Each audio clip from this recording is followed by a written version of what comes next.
ایسی وادی جہاں حیوانی وجود بھی نہیں تھا، نباتات بھی نہیں پائے جاتے تھے، پانی کا ایک قطرہ بھی دستیاب نہیں تھا، کالے سیاہ محیط پہاڑ جیسے فولاد پگھلا کے ڈال دیا ہو، وہ وادی جہاں دن کو بھی خوف آئے، وہاں حضرت ہاجرہ نے راتیں بھی گزاری۔ کتنا دردناک لمحہ تھا جب سحری کا وقت ہوا، حضرت خلیل اللہ دعائیں دے کے رخصت ہونے لگے، حضرت ہاجرہ سلام اللہ نے آگے بڑھ کے اپنے شوہر نامدار کا دامن پکڑ لیا، تمسکت بعضیالہ، دامن پکڑ کے بولی میرے شوہر نامدار، اس مہیب وادی میں، اس پہاڑوں کے دامن میں جہاں دن کو بھی خوف آئے،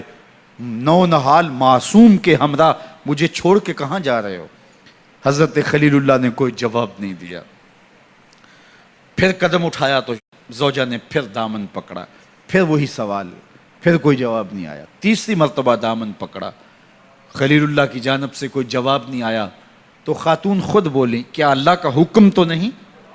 تو حضرت خلیل اللہ نے کہا نعم، ہاں اسی کا حکم ہے۔ حضرت ہاجرہ نے دامن چھوڑ دیا، کہا جائیے، خیر سے جائیے، اگر اس کا حکم ہے وہ ہمیں ضائع نہیں ہونے دے گا۔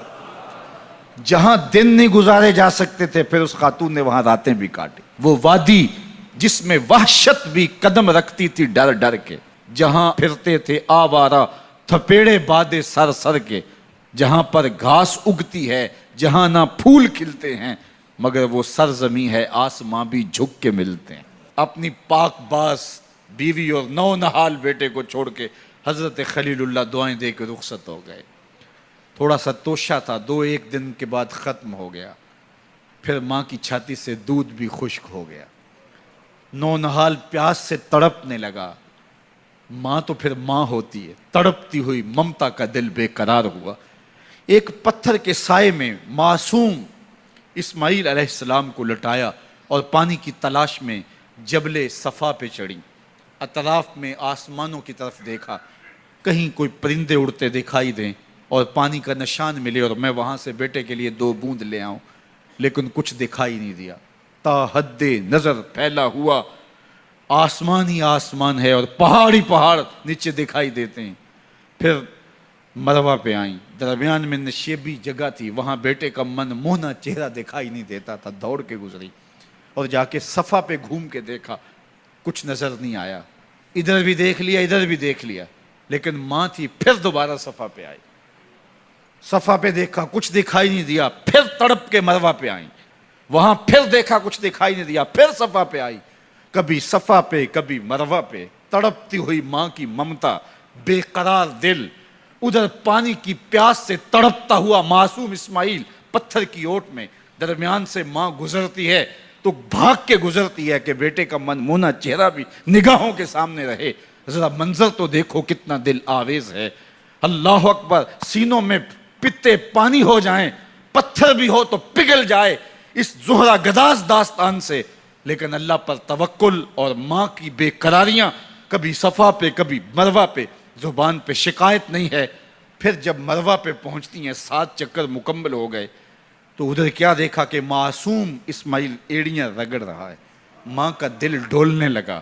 کہ بیٹا آخری لمحوں میں دوڑی کہ بیٹے کو جا کے اپنی چھاتی سے چمٹاؤں، ہو سکتا ہے 2 قطرے دودھ کے اس کی زندگی کی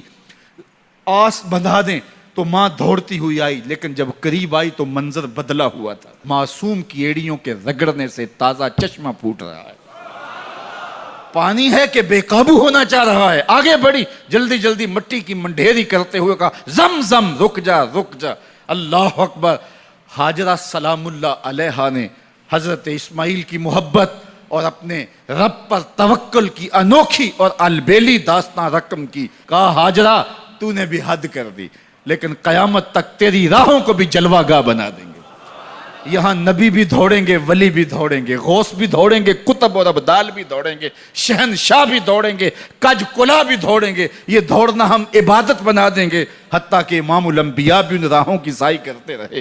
عجیب رنگ، عجیب منظر اور عجیب کیف کا عالم۔ اچھا، یہاں رک کے ایک بات کرنا چاہوں گا، اگر آپ کی توجہ ہو، جہاں حضرت ہاجرہ دوڑیں اور ان کے مبارک قدم وہاں لگے اور لگ کے ہٹ گئے، عارضی نسبت ہے، مستقل نسبت نہیں ہے، جہاں ان کے قدم لگ کے ہٹ گئے وہ جگہ تو جلوہ گاہ بن گئی، اور جہاں حضور خود جلوہ فرما ہیں وہ گنبد خضرا جلوہ گاہ کیوں نہیں ہو سکتا ہے؟ اب یہ پانی جہاں حضرت اسماعیل کے قدم لگے،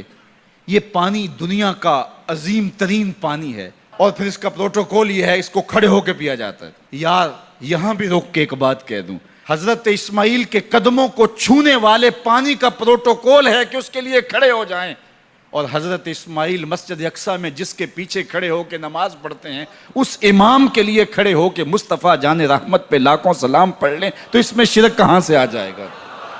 تو یہ تکریم ہے، یہ عزت ہے اس پانی کی کہ اس نے حضرت ذبیح اللہ کے قدم چھوئے ہیں۔ تو یہ سارا حج،